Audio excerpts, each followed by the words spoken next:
Okay. Well, then I'll just go and then we can do later. Can you please state your name? My name is Keita S. Lealau Jr. And you were born? I was born 7/31/58 in Santa Clara, California. Can you give me some history of where your ancestors are you first generation here? You're Samoan. Yeah. I'm American Samoan. I'm first generation American in America. My parents are, true blue from the island, from the Rock as they call it, which is the island of American Samoa, which is located down in the South Sea Islands.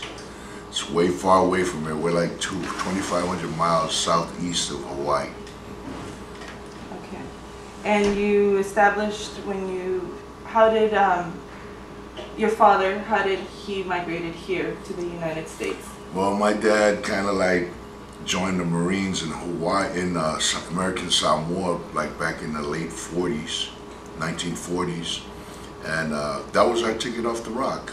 My dad decided to migrate to America instead of going back home, which was a good thing for me because if he didn't come here, I would never been in lowride. Talking about lowriding, can you give your history of lowriding or what you think defines a lowrider and what is lowriding? Well, as far as I know, I think lowriding started back in the 40s with the El Pachucos back in the day. And then it moved on, and I think the Hispanic brothers did start it, but I think later on in the movement, I think the black brothers got into it, the African Americans got into the game, and then till now where it's at now, where it's mainstream, where any race rides now. So that's pretty much my recollection of the history of lowriding for me. So you say that lowriding is more of a mixed culture, as always seen stereotypical as only being Hispanics or Hispanics. Yeah, it's mixed to me, Lizette, because man, you know what? You can tell by the evidence now, you know what I mean? Because remember when we were all doing back in the neighborhood things, everybody just stuck in their neighborhood, so they didn't really go out to see if the other cultures had that going on, which they did have it going on.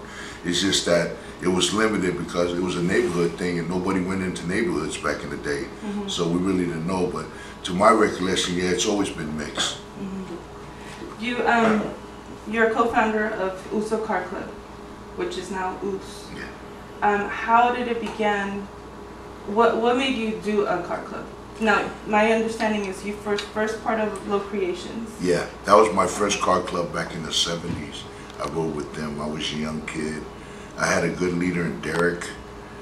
He was a black leader of mine that, taught me a lot about customizing cars and organizing clubs. And it was kind of crazy because we were one of the only mixed clubs in the city of San Francisco, where all the neighborhoods like Excelsior, Mission Street, Daly City, Eastside Daly City, we were all combined. So we just took little facets from them part of towns and made that club called Low Creation, which is still around to this day. They've been around for 30 years.